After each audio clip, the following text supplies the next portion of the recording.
The following presentation is brought to you by the Realm Network.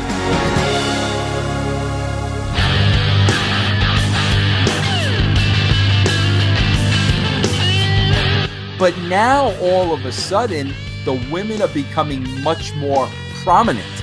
But also with that, Melissa, the women's wrestling is changing a bit. It's becoming, more sexy. The clothes become more revealing. And, I'm going back and I'm thinking of, Medusa and Bull Nakano and the Fabulous Moolah. And, it wasn't that way, Wendy Richter. But now all of a sudden, they start looking like sex symbols, maybe more than female wrestlers. However, they're getting much more attention. They're getting much more play. Women in the business are starting to make a lot more money. How did, you being so traditional and starting at 16 and seeing all this, where did you sit on the fence with all that? At the time, it was tough, and I was young, and I still wasn't, even though I grew up around the business, doesn't mean you're truly educated on the business unless you really experience, dealing with people firsthand. And when I was young, when I started wrestling, I had a completely different mentality. I was one out of 4 girls on the high school wrestling team, so I was a legit amateur wrestler. Wrestled on the 154 to 145 weight class. And when I trained in the ring, my mentality was I'm going to wrestle and move like a male. I'm not going to move like a female. I'm going to be no different than that. And at the time, I didn't understand how important image was, how important the entertainment factor was. I wasn't an entertainment person at the time. I was just a wrestling person at the time. And anytime I did have any contact with WWE, I was basically asking for a job at WWE that didn't exist at the time, because they did, they were marketing, and at the time I didn't understand this, but WWE is a business and they're marketing to mostly males from 15 to 35 or whatnot. And I was young. I didn't get that at the time, and it was really tough and frustrating. And I just felt that at the time, maybe there wasn't a place for me, maybe there wasn't a home for me, at WWE or a major company in the United States. And that's when my interest started kind of veering off towards Japan, because the culture was different, and the culture was more fitting for who I was becoming at the time at a young age. To be honest, I think the entertainment factor and working with you and at TNA was my big aha wake-up call on how important, image is, how important the entertainment factor is, how the two go hand in hand, and how, part of the business is getting all those eyes on television, whether it's the characters or the storylines. I think, TNA was just a big growing experience for me. And after that, after TNA, I certainly changed my perspective. At first I used to be jealous of the women that I thought that, didn't have a lot of wrestling experience and were, maybe models in the ring. But, who am I to be upset or jealous of something like that? I'm not, absolutely not. They have to work too. They have to make a living, and, they didn't know, any better or grow up like the way I did. So, at the time, I was young, and it was a little difficult, disheartening, and I found my path in Japan, and you and Dutch certainly helped me grow at TNA. And but let me ask you this, Melissa. You just used the word disheartening, and I just want to kind of stop you there, because when you were at TNA, and obviously, you got the beautiful people, and, the emphasis is put on, the beauty and the body and all that. You were a completely different animal. You were a, traditional, attractive, no question about it. But, you came across as a traditional, no-nonsense wrestler that could really kill these other girls if you wanted to. But did you, was there ever a point where, you said, you know what, man, if this is what it's turning into and this is what it's going to be, like, I really don't want to be a part of this. What did you ever deal with that at all? No, absolutely not. There was never a time where I never wanted to not be a part of it if it was going that direction. Absolutely not. Um, it's more about growing up and adapting to change. That's really what it is. Yeah. Well, that what people really have a hard time believing, Melissa, and this is why people just, there are some people that despise me, and it's okay because I don't understand it. I think what people have a hard time believing is, or what they don't want to believe, or they don't want to understand it is, wrestling is a business. And my goal, Melissa, was always this. It's real simple. Listen, there were a lot of times I did not get along with management, okay? But I love the workers. And my goal always was, I wanted people like you to make as much money as you possibly could for as long as you could, because I know wrestlers have a shelf life. So like, that's why I always looked at it as a business. And it's like, you know what? If more people are going to tune in because the women are dressing sexy, well, more people tuning in means more eyeballs on the show, means more merch is going to be sold, more house show tickets, and the talent's going to make more money. So like, I always looked at it as, this is a business. But a lot of people weren't like you. A lot of people weren't understanding and always pushed back because of the love of the traditional wrestling. But again, my thing was, man, you got, if you're in this, you've got to make money, because you can only do this for so long. Yeah, it's women have a much shorter shelf life than men because we get pregnant, yeah. And we have a much shorter shelf life, that's for sure. I mean, and then we've known each other so long, like.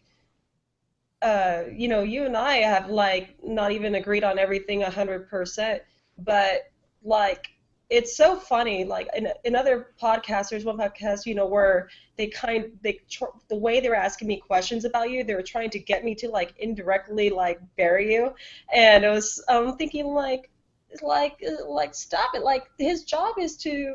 It doesn't matter, if you like his ideas or not. His job is to get eyes on that television, and the more eyes are on that television, the more we get paid. I mean, I respect that 100%. I mean, you can, be over there, but he's got a job to do. It's a difficult job. That job looks like it sucks sometimes. No, thank you. Like, yeah, and I got to tell you, Melissa, listen, like, there was a time, at TNA. I don't think you were there at the time, but this is, Jeff Jarrett was sent home because of the Kurt Angle incident. And there was about a 3-month window before Hogan and Bischoff came in and they had their say-so. That was the only 3 months at TNA that, like, I was in charge of the creative. And I was a ratings lunatic, right? And Melissa, every week I studied those ratings. I studied those ratings more than Spike. And this is what people never wanted to hear. The girls always drew more than the guys. That's a fact. When you put the girls in the ring, the rating was higher than any male match. So much to the point, Melissa, that if you go back and look in those 3 months, I was booking 2 women's show matches on every show. 2 freaking matches, because the women were drawing the numbers. And as soon as I left, it went back to, the women have their one match. And I never got that, because you know what? If they're watching the women, then put the women on. I always had a huge issue with that. You are absolutely 1,000% right. And it didn't, and the thing is, it didn't even matter really so much of like, which female it was. In general, women always drew higher ratings, and that was also for WWE. And I remember you and Dutch talking about this. I remember when you guys capitalized on that, and you purposely put the females in a specific time slot that drew the most ratings. I mean, you guys capitalized on opportunities like that. I'll never forget that. I know we were throwing around the law. I still don't understand how how girls don't have their own show. I don't get that. I don't get how there is not an all-female wrestling show on television, because it would draw higher ratings than the guys. I look back, and I've had a couple of them on my show, the old Glow series. Okay. People don't understand. Glow was on for 2 years, and it was an absolute phenomenal. And it was growing and growing and growing. And the only reason it stopped was because there was an actress at the time, a starlet. Her name was Pia Zadora. She was married to the Glow money guy, and she started getting jealous that he was spending too much time with the girls, and she gave him an ultimatum, either me or them. That's why Glow stopped. People think, well, Glow was just a flash in the pan. No, it was huge for 2 years. It was still growing, but because of that, it just disappeared. And to this day, there has not been. I know Jimmy Hart tried his thing, but I'm talking about on a national level, on a network. I'm still convinced that an all-female wrestling show would outdraw like a WWE Raw. There's no doubt in my mind. I would absolutely love that. There is so much talent out there, and I'm not talking about just in America. I mean, all over the world. I mean, you should see these girls in Mexico. You should see these girls in Japan. I mean, imagine if there was a combination product in the States. There would be nothing like it. Nothing. Why do you think that hasn't happened, Melissa? Well, I mean, to be honest, I think it's going to happen. The way the pro wrestling for females is transitioning lately, I mean, it's kind of on that road right there. I think the year of 2016 is going to be the year for women for sure, because it's on that road right now. Well, Melissa, I could tell you this. You want to talk about a peak for me like 6 months ago. Now, Melissa, you're working with Lucha, right? Yes. Melissa, I got to tell you, this is the God honest truth. And I didn't think as high as I am on women and women wrestling, I didn't. There was a part of me that like wasn't sure it could reach this peak. Okay, I was watching maybe like Lucha Underground. Maybe it was three episodes in, right? And they had a mixed tag, but it was two guys. I know Chavo was on one side against another guy and Sexy Star. Okay. Melissa, this is the greatest compliment I could ever give women wrestling. Okay. I watched that match, and by the time that match ended, I forgot that a woman was one of the participants. I forgot Sexy Star was a female. And when I saw Lucha take it to that level, and then, I mean, I fell in love with Ivelisse, I was like, holy crap, they are really taking the women to the next level. And of course, a lot of people on the internet wrestling, they poo-pooed it and this and that. But when you're watching a match that a woman is in and you forget that a woman is in it, I don't know what else you could say. That's why I became such a huge, huge fan of Lucha Underground. And the fact that Chavo was making Sexy Star look like $1 million. And I know over here, Lucha's in LA, but I know, WWE, TNA, I know the guys are good. The guys would never do that. But that's why I fell in love with Lucha Underground, for Star and for Ivelisse, and the way, Katrina doesn't work, but they make her such this powerful figure, star of the show. And I'm like, they're getting it with the way they use the women. Have you had that experience there thus far? Why do you think I say 2016 is the year? It's the year for women. It's only going to get bigger and better.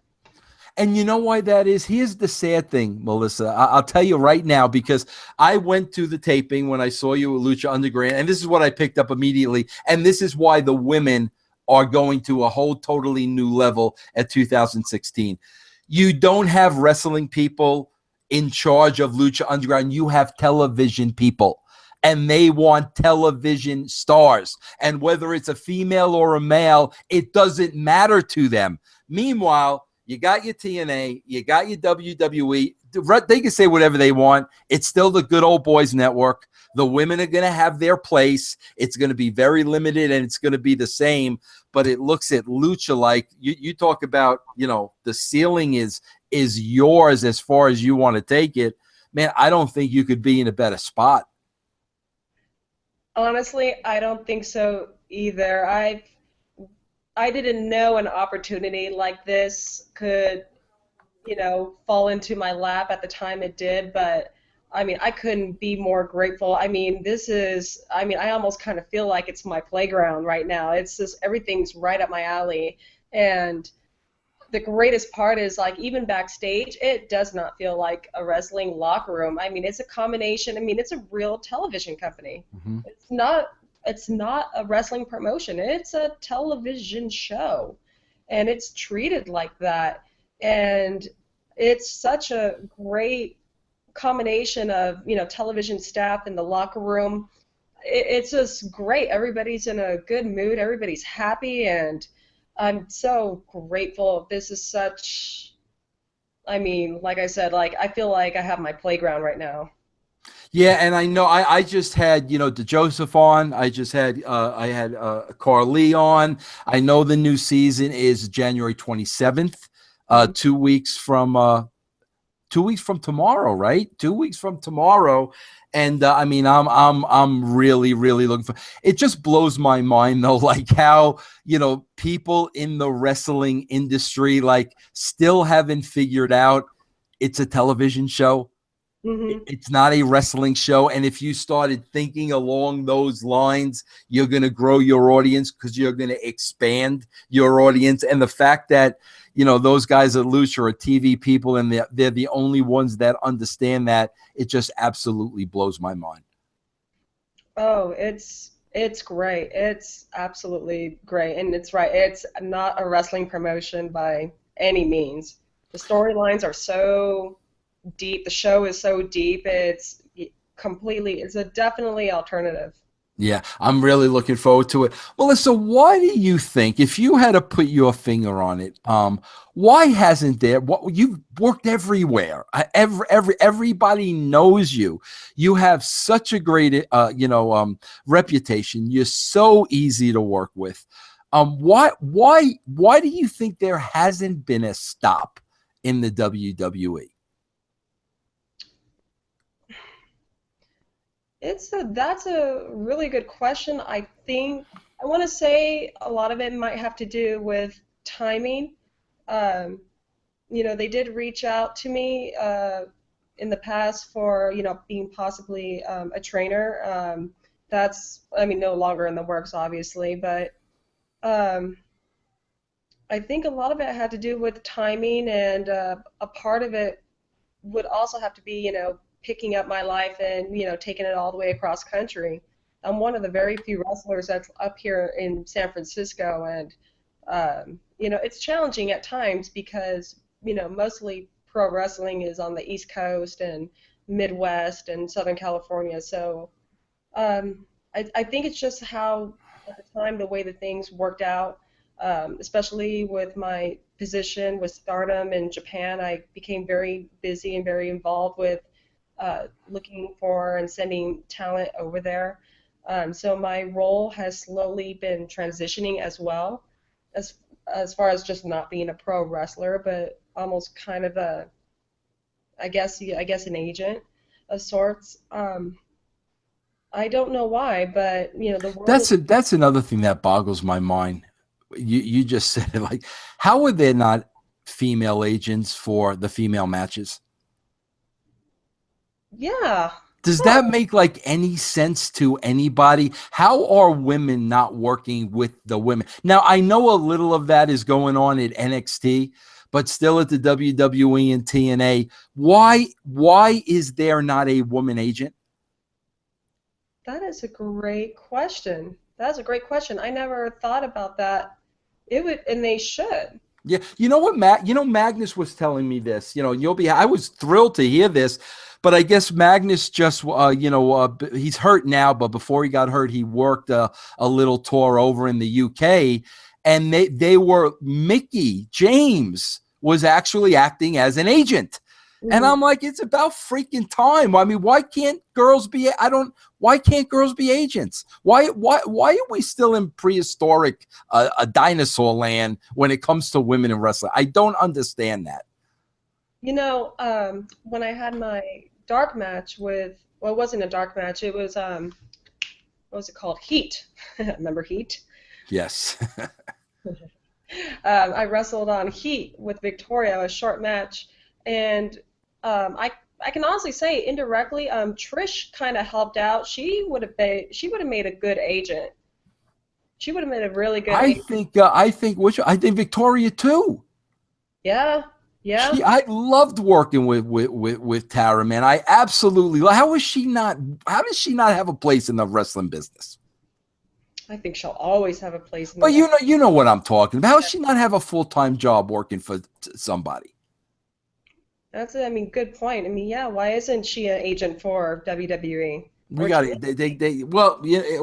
You know what? I was just thinking to myself, maybe they'll learn from Lucha, but they won't, because they know everything, and you can't tell them anything different.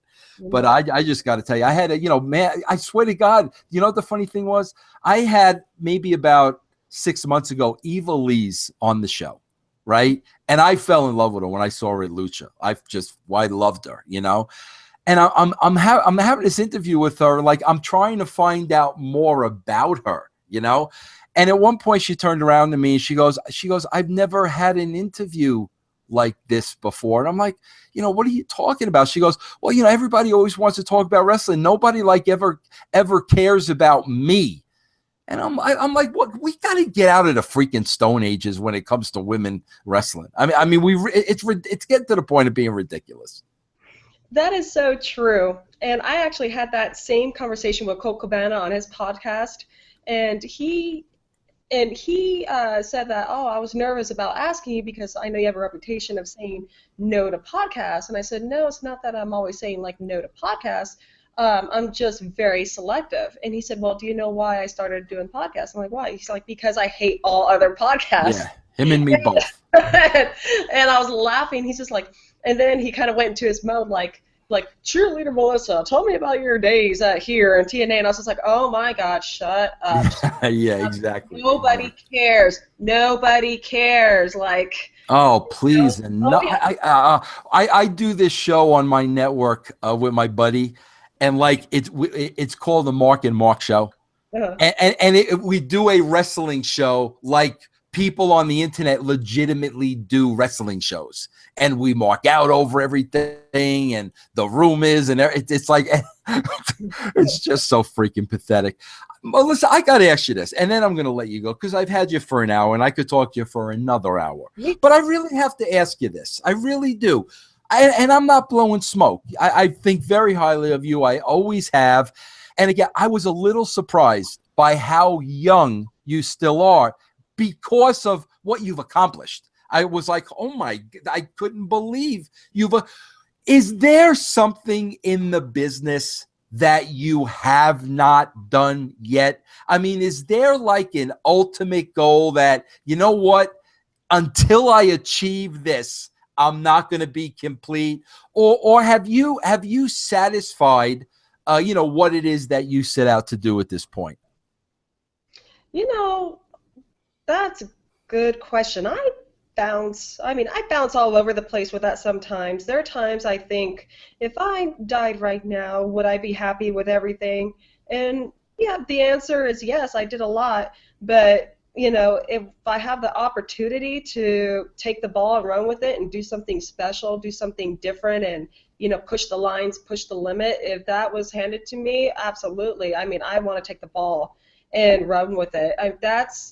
Because that's something I've always wanted to do from the first second I got in the ring. Exactly what I meant, what I said was, I wanted to move in the ring. I wanted to wrestle no different than the men. Why do I need to, wrestle a different style. I can do this just as good, if not even better, and put other people to shame, push the limits, be something different and special in the ring. And if, you know, it's so funny, you know, I refer to pro wrestling. I refer to pro wrestling as like the abusive ex-boyfriend you never want calling back. You know, it's just like a beat you, and then like you get that phone call like, oh, let's make it work, baby, and I'm just like, no, and throw it away, you know. Yes. I mean, there are times, you know, even though like Melissa, I'm telling you, I'm going to be 55 in a couple of weeks. I'm purposely trying to burn every single bridge so that doesn't happen, because I know exactly what you're saying. So I'm thinking, you know what? If I torch every bridge and eliminate that from ever happening, I'll be fine for the rest of my life. Mm-hmm. But you know what we need to do? Listen, Melissa, we got tomorrow, we have a $1.4 billion Powerball jackpot.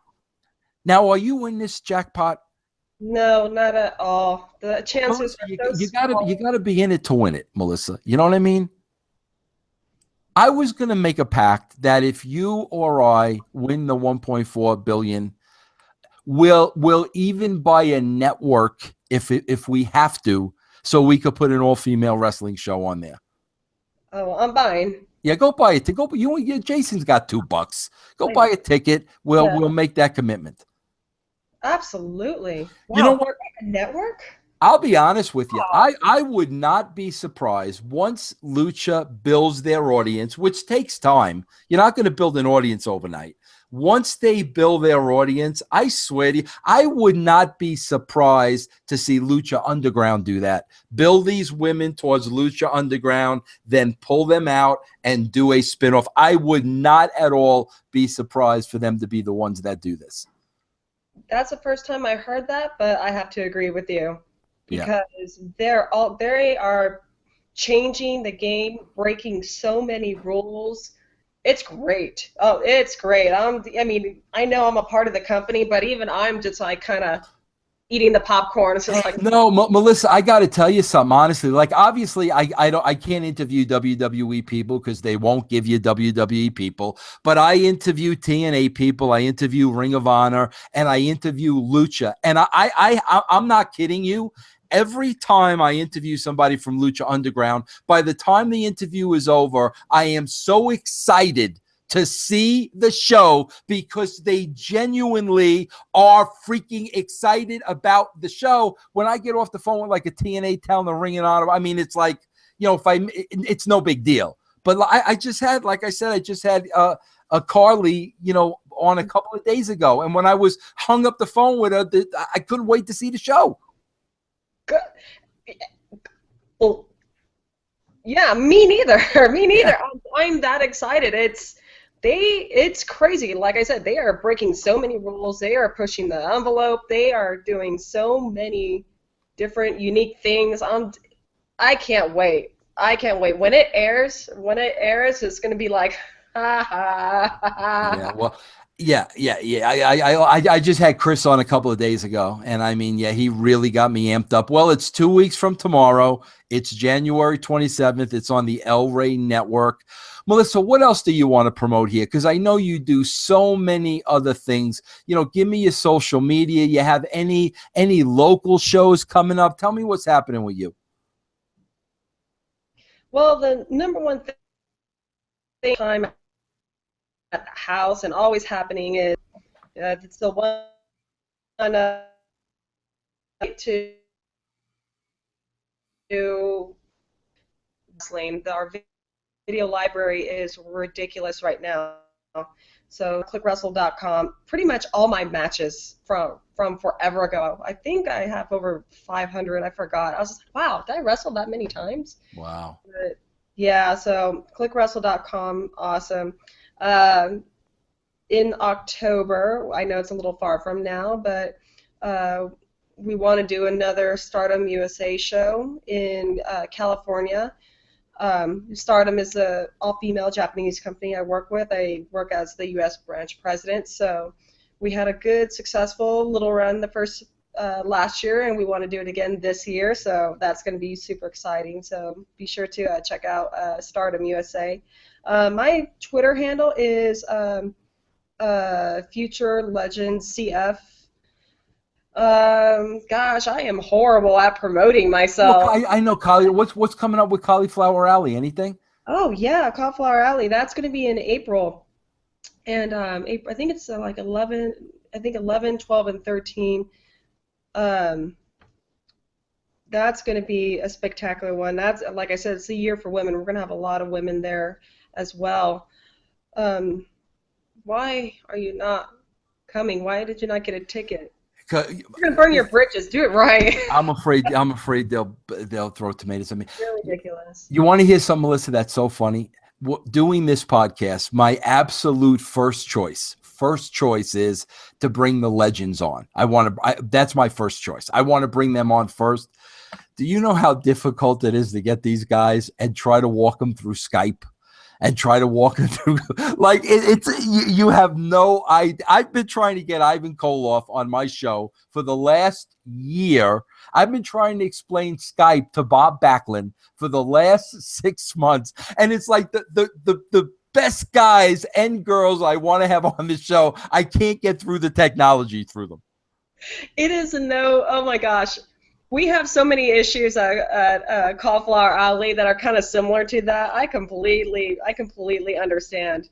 I mean, I understand. It cracks me up because it's, I'm like, okay, I'm going to give it a shot. But then, I mean, oh my, it's literally like teaching a kid how to ride a bicycle, which is fine, but 90% of the time, by the time all is said and done, they haven't figured it out, so we can't do it. Oh my goodness. Yeah. What's so funny is that, especially because we deal with so many people at Cauliflower Alley Club, that there's a percentage of exactly what you just said. However, there's also a percentage that caught onto it very quickly, and you're like, he does that, he runs this on the internet, and he sells stuff on eBay, and there's that little small percentage that like kind of took the ball with the internet and just absolutely just ran with it. So that's great. Those are the ones you gotta find for your next ones. I gotta find those people because I'm having a hard time finding them. I'll tell you that. Well, Melissa, listen, hey, would you, if Trish Stratus was receiving the Iron Mike Award at Cauliflower Alley Cup, would you come? I'm afraid that they won't accept me there. You know how people feel about me with wrestling. Gosh, you need to at least experience it, because the Cauliflower Alley Club is the ring of friendship, and it's not like that. There's people from every single company there. And my boy Pat comes to that every time, right? Yeah. Jerry Briscoe comes. Yeah. See, I love those guys. I absolutely love those guys. It's not. It's for people in the business, and you're such a significant part of the wrestling business in, here in the United States, and it's. Terry comes all the time, right? Yeah. You still keep in touch with Terry, right? Every time I see him at Cauliflower. What is it, Melissa? Like once a year? Is that what it is? It's a nonprofit organization to where all the proceeds, it's giving back into the business. Like a good prime example is, when Dr. Death was going through his throat cancer, right? And a lot of the funds, went to him to help in his hospital bills. The money helps. It just goes back. It's kind of giving back to the business, and I think it's really important that every single pro wrestler out there needs to be a member, because we're supporting our community. We're giving back to the people that paved the way for us in the first place. Yeah. And to hear about, I have to respect everybody's privacy in the Cauliflower Alley Club, but, to hear the stories of how the CAC gives back, it's just, for me, it's just no question. Like, every year I want to raise as much money as I can at the banquets and at the event. A customized event-specific belt is donated every year, and we raise money with raffle tickets. So usually, get a good, anywhere from $2,000 to $4,000 or $5,000 to raise money for the club for it, and it's a professional. I think it's the same person that made some of the TNA belts in the past as well. But I mean, it's just such a spectacular, good cause event. I know you have this impression that, you know, that people are going to throw tomatoes at you, but I mean, this is something completely different. You know, this is an event for people in the business. You are in the business. You're still respected. Well, you know what? Worst case scenario, I would definitely like to, look more into it and, find a way where, I could, raise some money, just doing this, just to donate. I mean, I would love to do that. I just don't know enough about it. You know what I mean? I think once you do learn a little bit more about it, and hopefully you get to come and experience and see how the culture is, I think you would love it. And I think you would find yourself wanting to be a part of it every year. Every year, they do, a lot of the legends will host seminars, or even like the wrestlers will host seminars for up and coming wrestlers. And I hosted one with Dan Murphy from PWI. We did one all about promoting and marketing yourself as a professional wrestler, and it's kind of fun to bounce off other people and talk about things that, like, pro wrestlers, don't even think about when first breaking into the business, Yeah. Like things about, they don't understand that, when you first break into the business, it's not, you don't just learn how to wrestle in the ring and that's it. You have to learn how to be your own PR agent. When you go get a photo shoot, make sure it's all high quality, make sure it's not a crowded, crazy background, make sure it's high res and edit friendly, make sure that it's a white, clean background. How bad would it, and I've experienced this before, but it sucks not to get your photo in a magazine because you did not have one in landscape. Because that's the only type of available space that they had. And they said, oh, we wanted to use your picture, but it was in portrait, not landscape. And it's just like, just little tiny details that we don't think about. But oh yeah, I had this. I got into it with John Gaborik, maybe about a year ago or so. Where I'm a critic now, so I got to be honest about the product. And if it's good, I'm going to say it's good. If it's not good, I'm going to say I don't think it's good. So because I wasn't putting TNA over to nauseam, he turned around and basically said to me in so many words, I'm not going to let anybody associated with TNA come on your show. And I said exactly what you said. I said, wait a minute. I said, these guys are independent contractors. Their job is self-promotion. They have to be out there promoting themselves as independent contractors because they're not going to be working for TNA forever. And it's little things like that they don't realize that, if they're an independent contractor, they can't be told where we can and cannot promote ourselves. So yeah, I mean, I think what you're saying is extremely, extremely important. I think it'd be great if you got involved, especially with the seminars, and having people hear that kind of stuff from someone like yourself.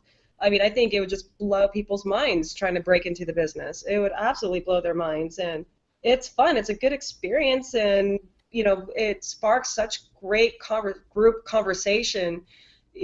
With talking with other people in the business that have a lot of time or maybe not a lot of time, and it's fun. It's fun, and it's just it's very rewarding. Well, I will definitely. I'm going to look more into it. You have my word, because you always ask me. You've been asking me for a long time. You're close. You're not that far away. No, I'm not that far away. I'm really not. I'm going to look into it more. You have my word. I might even call you up if I have some questions. Is that cool? Yes, that's cool. And I have the list of the awards too. Hold on. So we got the Men's Wrestling Award, Mr. Wonderful, Paul Warndorf. He'll be there. Who else we got? Men's Wrestling Award, Ken Patera. Wow. See, you should be there. What if they don't know how to use Skype or Hangouts? Yeah, I could do it. I can interview him right there, my little camera, right? I'm sure Bill Apter comes. Yes, I've seen him there. High Flyers was his Greg Gagne, Jim Runzel. 2016 Real Award, Howard Pepper Martin. Announcers Award, Lance Russell. Wow. Referees Award, James Beard. Man, it's gonna be And good. that's happening when again? April 11th through April 13th. Wow, So that's right around the corner. I'm going to look into it. an Iron Mike Mizuki Award goes to Trish Stratus. Yeah, Yep. I'm going to look into it. That's right. Hey, especially what if I'm out there in April? Then you better show up. It's in LA? No, Las Vegas. Oh, Las Vegas. Oh, yeah, well, I'm not. Yeah, Close to you. that's an hour away. Yeah. All right, listen, Melissa, you're giving me well over an hour of your time. I had a great conversation with you. I really enjoyed it. We have to do this again. I want to thank you for all your contributions, to the business. And I just also want to thank you for being you, because listen, I say this all the time. Like, a lot of people I bring on this show are my friends, and they're my friends because like they were the good people. And, I'll be honest with you. Sometimes I have a hard time admitting that the Disco Inferno is a good person, but it's true. He's one of the good people. And you are a sweetheart, and you've always been so nice to me, and you've always been such a pro. And I want to thank you for that. I want to thank you for giving me the opportunity to work with you. It was my pleasure.